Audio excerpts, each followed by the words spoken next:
Go ahead and get started. I get to start the talk today for whatever reason it was. We have Jason Giovannettone. Jason Giovannettone as our guest speaker today. He has been a long time my friend and friend of the department. He has also helped with one of our PhD students research here, Mike Wright, that we had before. He used to be with the Army Corps. Now he has his own company, so he's leading the way with his company. And I'll let you go. Okay. Good. Thanks, also. Is there any way to dim the lights just a little bit? Yes. Is that specially turned off? So as also said, my name is Jason Giovannettone, and today I'm pretty much just going to talk to you about the software that I've been developing, or I've developed since starting my own company, and kind of some case studies or applications around that software. So I'll get started pretty quickly here. So the agenda is to go through the software, and I'll try to go through it kind of quickly because going through like software can be boring, so I'll try to make that part interesting with some of the figures and some of the graphics with it, and then a couple case studies. And if there's time, this Thailand case study, just a few slides on that if time allows. If not, I can skip that. But the objectives, so the name of the company is Hydrometrics PLC, and the first objective I had with this company was to develop software, statistical software for the meteorology, hydrology community. The company is kind of more than that, but the crux in the beginning was this software. So the software that I started with, I developed, was a frequency analysis software, and the goals I had with this are here, or the objectives. Versatility, it could it'd be a comprehensive frequency analysis tool that's affordable and useful to different sectors, academia, government, and private companies.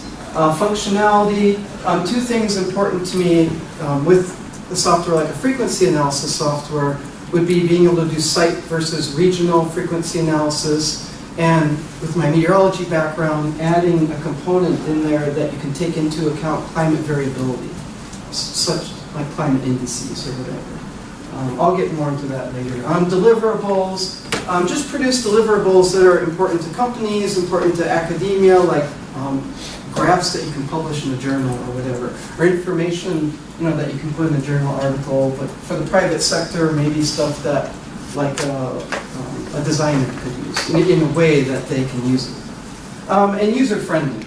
A lot of when I was with the Corps of Engineers before this company, a lot of the software we used was not very user-friendly, and it took a while to try and figure it out how to use it. So I wanted to make the software very user-friendly. And one aspect of this is that the software only has really two main windows, not three. So all the information that you input or output comes through two main windows. So the software, the title of it is the Hydrometrics Frequency Intensity Tool, or HydroFit. So frequency intensity just with frequency analysis. So to walk through this quickly, you first of all just open up the file menu to start new analysis, and this you get the data screening window that comes up. So this is your first of the two windows, and this is where you put all the input that you want. Okay. So I'll just walk through this quickly. So if you browse, first thing you do is hit the browse button, and what you'll do is put an input file into this now what I'm going to present here is rainfall data. Okay, so everything here is going to be rainfall, but you can do flows, you can do temperatures, you can do whatever. And input files can be in one of two formats. Here you have an Excel file, but you can also put in NetCDF files, which are very useful for satellite data. Whatever, a lot of things NOAA provides are NetCDF files, if you get it off their websites. And I guess I don't really want to spend too much time on this, but the main thing in these input files is just having a data, with the Excel, I should say, having a data worksheet and a characteristics worksheet, and it's pretty easy. One of the hardest things in designing the software was to make sure that I catch the 1.5 million possible errors that a user can make when making an input file for the software. So that was one of the most time-consuming things. If they put the letter A here, the software needs to catch it and not crash. And then you have a site characteristics screen window, which you need to input for, say, make contour maps, you need the latitude, longitude. And if you do regional frequency analysis, this is where you put things like site elevations or whatever. But the software right now doesn't do regional frequency analysis. We'll get in the next version. But this is where the information for that will go. So the software can support, right here, where the data resolution is, the software can support daily or monthly resolution. Different analysis types, you can do extreme analysis or peak annual analysis, or you can look at all data. So what I mean by peak is, it will input all the years of your data file, and then down here you can designate your beginning year, your duration in years, and it will look at all those years for every site, and for each year pick out your peak monthly or peak data. So pretty much just a peak analysis. If you do all data, which actually is the next one, what this means is you're not going to do a peak analysis. What you're going to do is it's going to look at all of the years of data, and then you specify a period during that each year you'd like to look at. So if you put in something like August here, and let's say instead of 60 here, you put in like 3 months for a duration. So every year it's going to look at the period August, September, October. And that will be the rainfall that it looks at for each year. And you could do a frequency analysis or whatever on that for each year. Okay. In this case, I did 60, and I'll show you why. This is the most the software can handle, and there's a reason I started playing with these higher durations. I mean, that's a 5-year period of rainfall, but we'll get into that later. So let's see. Then you have this where you have to designate whether there's leap years or not, and this one comes into the case where you have netcdf files. With the Excel file, doesn't need this, but with netcdf files, you need to know whether there's leap days or not included. And there's no data value here. That's just saying what value represents in your file, input file, no data. Usually it's -999, but if there's something else, you need to put that in there or you're going to get crazy results. Because it will try to use those values in the analysis. You won't tell it. But these two things are very important to include, so that your results could be completely messed up if you don't give that. And then this is the type of data it supports right now. The only reason this is here pretty much is, first of all, for the axes of whatever graphs you produce as your output, and also for the program to know what to do. So rainfall and storm numbers, that's totals, monthly totals if you do months. But if you do something like flow, pressure, temperature, those are monthly averages. So you need to make sure you have those right, or the analysis, things are going to be completely messed up. Can you guys see okay? Maybe I'll stand. And finally, on this section down here, minimum data years. That means, so if you look at a station, one station, and it has 100 years of data. For each year, the software is going to try to take your beginning month, your duration of months, and produce a rainfall total using that. So if you have any -999 values in there, that's not a valid year. It'll throw that year out, okay? And it will only use the station that you're looking at in the analysis if you have, in this case, more than 5 good years when there's no -999. So that's all that means. And then your units, which is pretty much just for graphical purposes. So this is kind of the more novel thing in the software. I mean, frequency analysis is a basic thing, but this area here is the more novel thing. This is the index analysis. So you can choose to do this or not, I mean, if you need to, but it brings in a climate variability component into this thing. So I'll kind of explain what I mean by that. But first of all, here you have a list of climate indices, I guess I'll call them. And if we go to the next slide here, this is a list. I don't think this is the complete list, but there's about 39 different indices that are included in the software for SOI to the CIP here. They go back to 1948, and the MN and Julian oscillation indices only go back to 1978.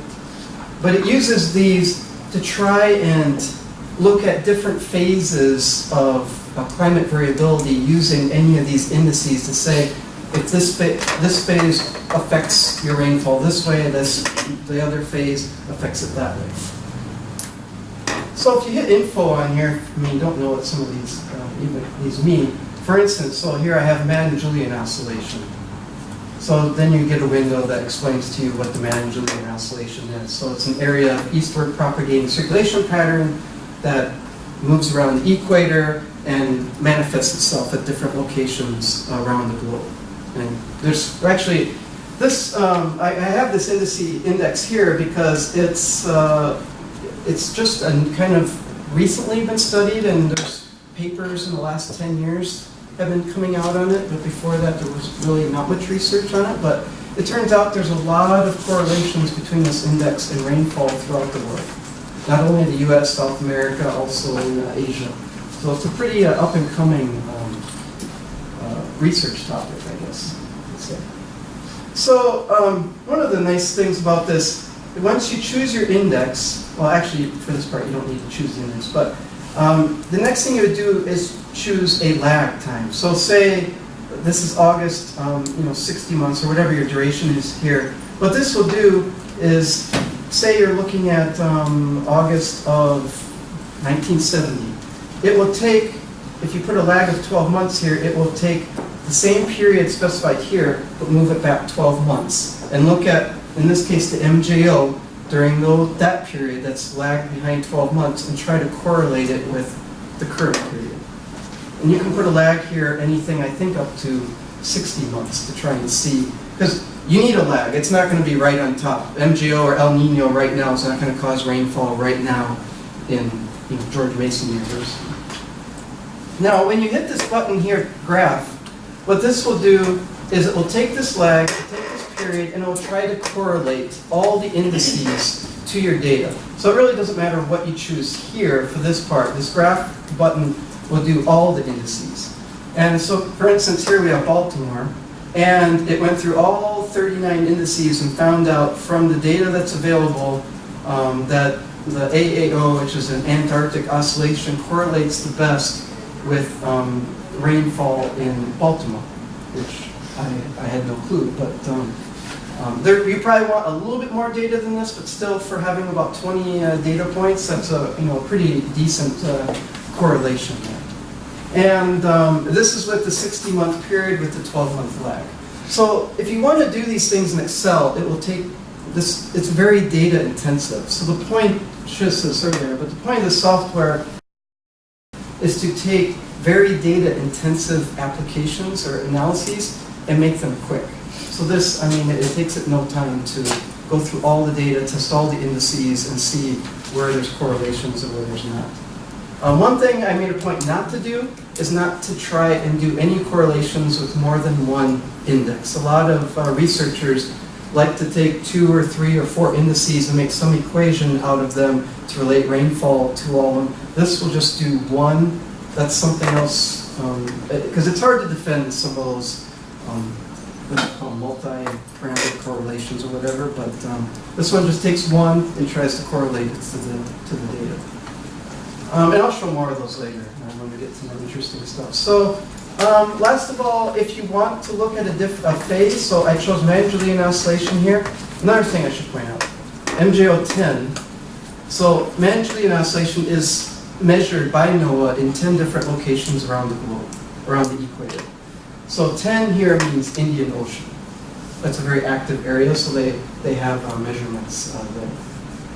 And the final thing is you can put a threshold here, so I put an upper limit of 0.5. So what this analysis is going to do, it's going to go through all the rainfall for this period, look at lag 12 months, look at the average MJO, and then it's going to only use the years that have average MJO less than 0.5, and do a frequency analysis. So this is the second window. This is your output window. So in this case here, we have, you have your list of sites here. So Norfolk, Virginia in this case. You have some statistics here, and I won't explain too much, but you just have mean, your spread, your scale, your skew, your kurtosis. And these L's just mean L moments. Just a different way of computing a mean, a standard deviation, a skew. I won't go into the meaning of those too much, but it's just been found to be a little bit more accurate of a way to get these statistics. So here in the graph, you have 3 buttons here. So I'll start with data, time series. So in this case, I did it without an index analysis. So it's looking at all the data from that site. It didn't filter any of it based on a climate index. So this is your time series. There's a bit of a hole here, but the rest of the time series for Norfolk, Virginia. If you go with an index analysis, this changes the same graph, and it shows you which years actually fit the criteria you put into the last window. You can see here it's kind of, kind of has these more upper values occur during when you put your threshold on that index. So if you use the opposite phase of the MJO, you'd hit these more lower values. So there's some correlation there. And if we move on, this T3 versus T4. So this T3 is your L skew, and T4 is your L kurtosis. So I think everyone kind of is familiar with skew. That's, the values are one way or more focused the other way. Kurtosis, and I didn't bring a graphic of this, but kurtosis pretty much means the peakedness of your distribution of your data. So is it more thin, narrow and tall, or is it more spread out and low? That's kind of a basic definition of kurtosis. So this graph here, why I included this in the software, it gives you an early indication. So for Norfolk, Virginia, you're going to have a distribution of rainfall. And what you're going to try to do is fit these distributions, one of these distributions, to that rainfall distribution. And what this T3 versus T4 does, in theory, is it helps you give you a first impression of which distribution might fit your data okay or well. You shouldn't rely on that completely, but it gives you a first indication. So here, you have 2-parameter distributions, 3-parameter distributions, and 4 and 5. On this graph, 2-parameter distributions are shown as points. 3-parameter distributions are shown as curves, and you cannot show 4 and 5 parameters distributions on a 2-dimensional graph, so they're not there. So these lines, you have GEV, generalized extreme value, generalized Pareto, logistic, so just different distributions here. And here, when you're looking at all the data, you can kind of see where some of them cluster, but this is actually more useful when you do regional frequency analysis and you have individual regions that'll kind of cluster on certain lines here. It's kind of neat. Sometimes you'll see a bunch of sites just go right up one of the, like this blue line here, you just see a bunch of sites just go right along that line when you do regional frequency analysis. Here, they're all kind of clustered around. I guess you could say most of these right here would fit the generalized Pareto best. But it's just a first indication. If we go to the next thing, frequency analysis, this is where you get your probability distribution function of your data, which is the gray bars here. And you can see here I fit 2 distributions, the generalized extreme value and the generalized logistic. And one thing, so here, generalized logistic seems like it fits the data extremely well for that site, for Norfolk, Virginia. So that's kind of a neat graphic. And then you go over here, and this will give you the numbers. So it'll give you frequencies, 0.99 to 0.01, 001. So 0.99 would be, it's 1,000, that would be a 1,000-year event. High event, like flood event. 0.001 would be a 1,000-year drought event. Okay. So when it says 2514 here, let's go more realistic. So 0.99 is would be your 100-year event. When it says 2085, that means once every 100 years you will exceed that amount. It's not really your 100-year event. It's the amount that will be exceeded every 100 years. That's an important clarification to remember in frequency analysis. And if you look down here, say 365 right there, let's look at the 100, 452 right there. That means every 100 years you will have a rainfall that's less than that value. That's the cumulative rainfall across the area. What's that? That's the cumulative rainfall. For the period you're looking at, yes. Yeah. What is the unit? Yeah, millimeters, so right here. So that you'll specify in the previous screen, and then you'll see it, the units will pop up everywhere. And then you can use different distributions. Actually, in this one, I plotted GEV and generalized logistic, but then I used gamma for some reason in this table. But all the distributions you can choose there. And then, okay, so if you go to this parameters button, it'll just show you the parameters. For instance, for the GEV, it will show you. So I should have had, no, I must have mixed up when I was putting this in presentation. I think I did do a window in GEV here, and then I didn't put it in here, but the parameters here are GEV parameters. So that's the parameters to the distribution equation for this. And I'm not showing any equations in this presentation, so I'm sorry for anyone I'm disappointing with that, but I usually try not to show equations. So now if you go, I'm not showing the non-exceedance, that's kind of the same thing, just the other direction. But if you look at the exceedance graph here, it's kind of hard to see, and I might have to change this, but this gray line back here is supposed to be the data's growth curve, and I don't know if you can kind of see it hidden back there. And then these are the two distributions fit to that line. And you can see that generalized logistic kind of goes up like that, GEV goes more realistic pattern. So in this instant, probably the GEV fits the data better, but it's kind of interesting when you look at this. The generalized logistic fits it much better in the PDF, but when you go here, the GEV gets kind of a more realistic growth curve there. So that just means it's important to look at everything before you choose which distribution you want to use. And that's what the software does. It tries to give you as many tools to choose wisely, I guess. And let's see, one other thing I want to point out. On this table here, we did frequency before, but this was requested actually when I was working for the Army Corps of Engineers. This was something that somebody said was very important in South America, especially for farmers and stuff, is if you want to know, say, what's the frequency of a rainfall event that is 120% of your mean, okay? So then you go on this, look at 1.2 times your mean, that's your intensity, and it would tell you 0.758. So actually, and I might change this too, these should probably be easier to understand this if they're given in years, but that would be the frequency right there. It's not difficult to make these in years, but probably for graphical reasons, or for visual reasons, I should do that. So you can look at frequency, intensity, either way. And then edit plot. All these plots have a window that you can go to edit the appearance, the axes, whatever. Just different things about the figure. Excuse me. So now the final thing on here, final option is the contour plot.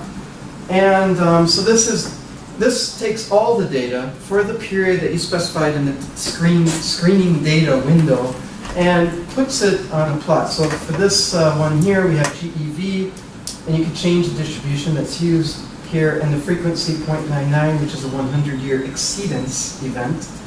And then it gives you a nice graph, nice contour plot here. Let's see, is there anything else I want to say? I don't think so. No. So you can change them here and just hit the replot, and it'll redo the contour. And then if you go down here and hit save print plot, you can save this table also. When you're in the frequency analysis, this table comes up, you can save that, or you can save and print the plot. So if you click that, you come to this, and you can either save it or print it, or whatever.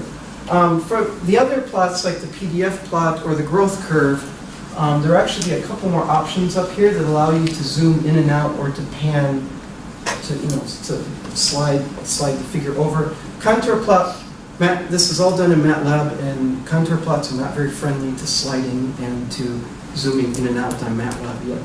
So that's one bug in MATLAB.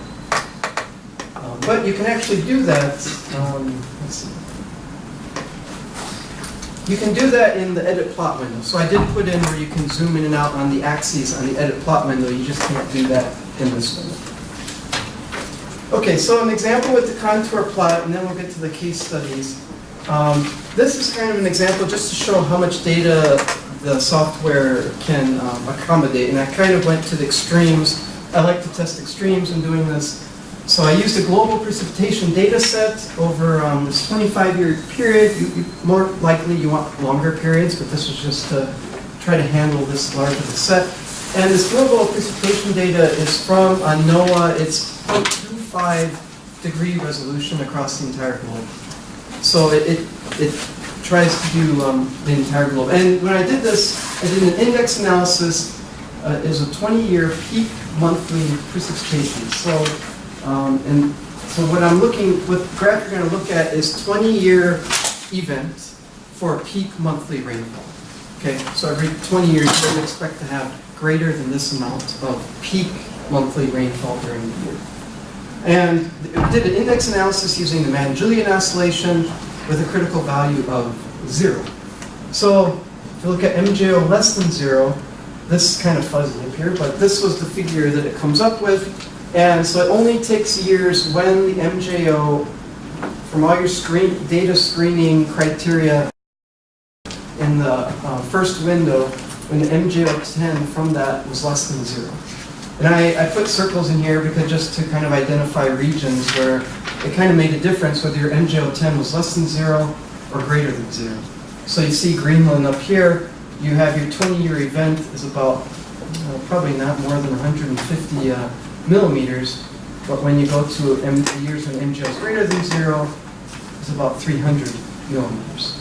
So it gives you, it gives you more information than just, if they can see whether the MJO, the preceding average MJO was a certain value, whoever lives in that area, you can tell whether your 20-year event, for example, is going to be 150 years or 300 years. And that's good for planning, whether you want to keep water in your reservoir or dump your reservoir to prepare for more rainfall that year. If you look at the United States here, you have this area here, which is actually up around this spot right there, 500 millimeters. But you go to MJO less than 0, and that same area there is down to 300 millimeters. So it can make a huge difference what your climate index value is. And all these other areas, kind of the same thing. So just an example to show how much data it can process.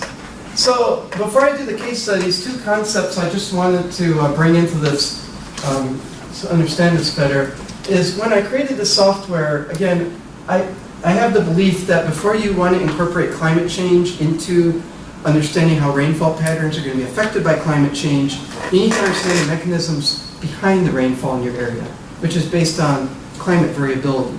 Okay? Those are kind of the mechanisms that initiate rainfall in your area. So what this graph shows is pretend this black curve is your climate variability. I mean, these cycles could be, or I shouldn't call them cycles, but these, however you want to call them. They could be 5 years, they could be 20 years, they could be 200 years. Okay, but the point is, this is the underlying mechanism for maybe rainfall in your area, like MJO. Now with climate change, what it would do is either add a decreasing trend, an increasing trend, or increase the amplitude of that original mechanism. Or it's going to be a combination of everything, but it's just to illustrate that you want to understand this initial mechanism, and then you apply what the impacts of climate change to that initial mechanism. So the software, for now, is focused on this mechanism here, but I would like to put in later on the effects, try to incorporate maybe effects of climate change, whatever that means at this point. Another concept, before I go to the case studies, is this concept, I don't know how to name this, but I just kind of give it a name of short versus long window correlation. So what I've done originally is just a basic correlation analysis. So if you have rainfall here, like 3 to 5 months rainfall, you lag 4 months and you have a climate index here of MJO or El Nino or whatever. So you have a window here of your index and you're trying to predict this window of precip, right? Pretty simple correlation analysis.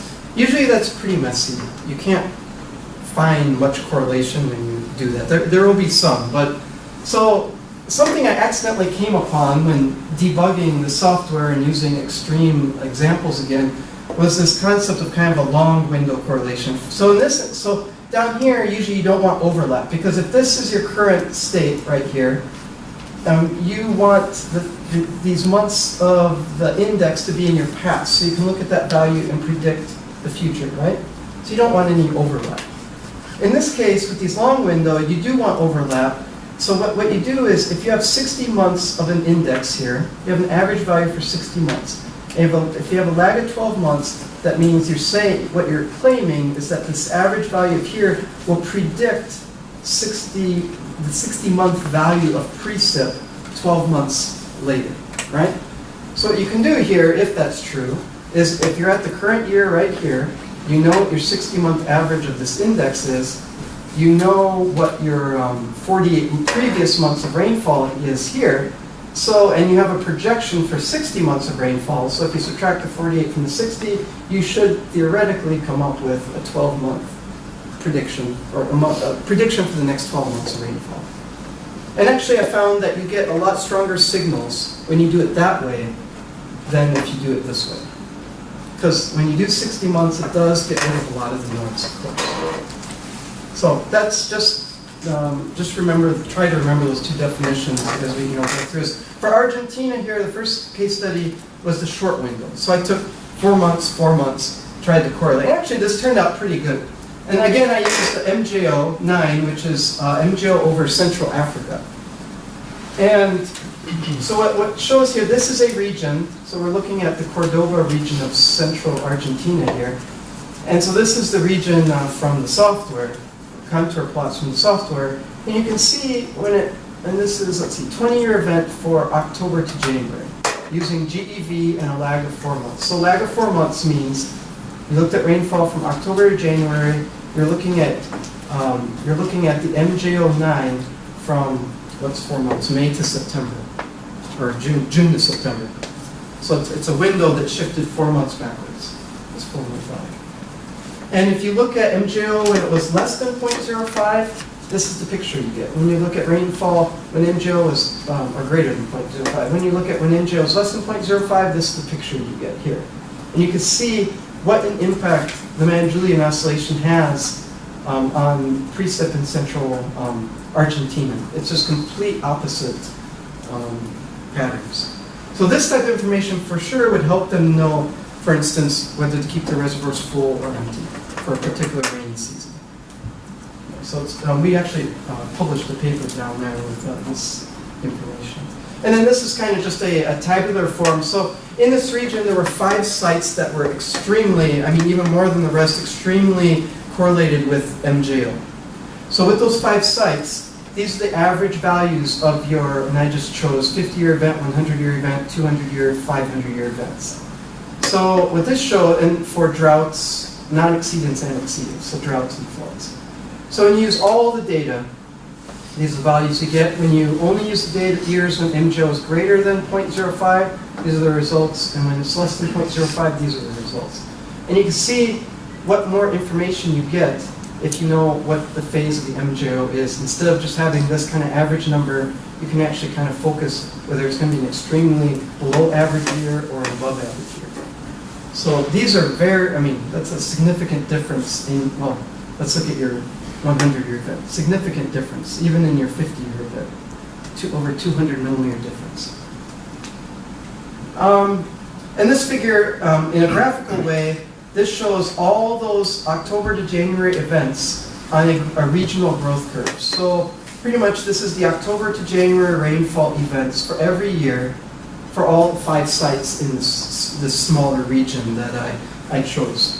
And you can see how when MJO is greater than 0.05, you have all the above average events. And when it's less than 0.05, you have all the below average events.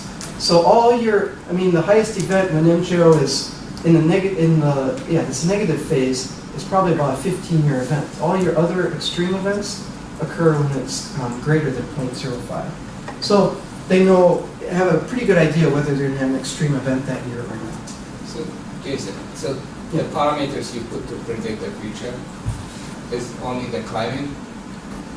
Well, there's no predicting the future here. This is not a projection. It's just giving you the tools that maybe you would use later to predict it in whatever way you want to do that. So you use the historic data. This is right? historic data. Yeah. And then you came up with this analysis. Yeah. Okay. No, that's one thing that this software is not meant to do, is try to predict the future. It's just to give you the tools that maybe you want to make projections. But it's not going to do it for you because it's hard to defend future projections. I mean, there's physical modelers out there who have a very difficult time defending their conclusions. So it's just a tool. It's just a tool to help. And finally, with this case study, this graph here, each of these points here takes those 5 sites in that region, and for each value of the MJO index averages the rainfall for those 5 sites. So you get a nice correlation here between October to January rainfall and the 4-month lag MJO index for trying to predict. Now this, again, the software didn't do this. I took the values from, and put them into Excel and drew a trend line here. But the software is the tool that you can do something like this. So this is just an application that might come out of using the software. Okay. So you can make decision, like if you have a reservoir, like you said, like release some water for expected more rain we expect. Yep. So okay.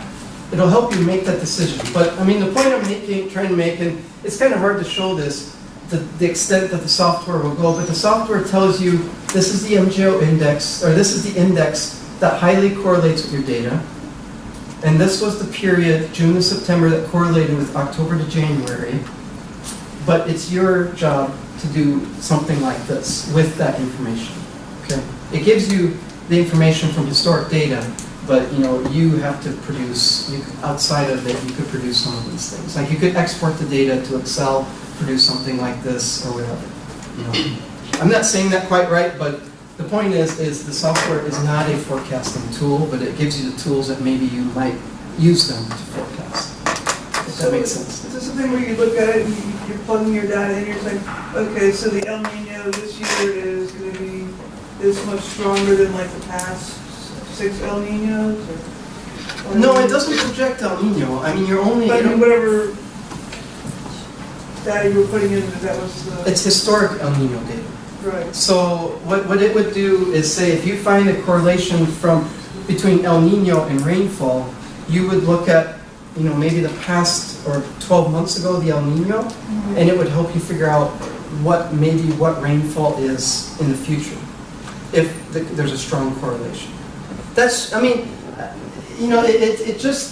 just one piece of this, but you still have to be careful with that. You have to be able to defend whatever assertions you make, but it's just a tool that maybe helps you make those assertions.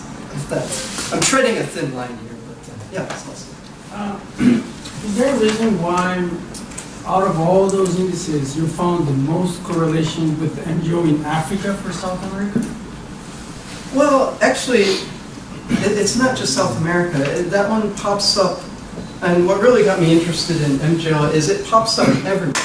Even in Thailand, it popped up over the Indian Ocean. It was over the Western Indian Ocean. It correlated best with rainfall in Thailand. And I'll show later. California is a hotspot for MJO, and my home. Well, I'll get to that. I don't want to get too ahead of myself, but I'll show some of that. But the reason, I could guess, but MJO is still not a very well understood phenomenon. We don't even know how it started, but it's just it's something that we really need to get more research on and understand. But at the American Geophysical Union meetings in San Francisco, they just started having sessions devoted just to Mad and Julian oscillation. So I imagine in the next 10, 20 years there's going to be a lot of papers on this phenomenon. So let's see, where was I? So the United States. Okay. So this is a case study on, in this data set that I chose. It's from the Global Historical or Historical Climate Network, and there's about 7,500 stations in this database for the United States, and I've done, I think, for this about 40 or 50 of them. So, for instance, Baltimore, when you do this correlation analysis, this isn't a great correlation, but this is with El Nino, and you can see, let's see, we use a period duration of 60 months, lag of 12 months, so you get this correlation with that. It's not great, but it's not, there is a signal there. When we look at Norfolk, Virginia, and this one I thought was interesting because, and I was hoping Paul was here, Paul Hauser, but he had mentioned that they looked at Norfolk and couldn't find any correlation there between rainfall and climate indices. But actually with the software and being able to look through all these indices, you find a pretty strong signal with this CIP, and don't ask me to explain why. But the CIP is, and you know I cannot forge these results because before this I really had no idea what the CIP even was. I just put it in here. But it's Central Indian Precipitation Index. And what it does, when you look it up, all I could find the information on it is it's an index that estimates the core precipitation in the monsoon region of India. So whatever that means. But it's a precipitation index for India.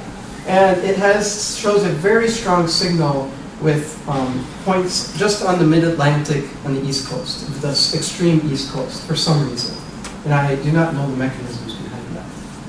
But Norfolk and Williamsburg both had strong correlations with it. And then you got other indices here that aren't quite as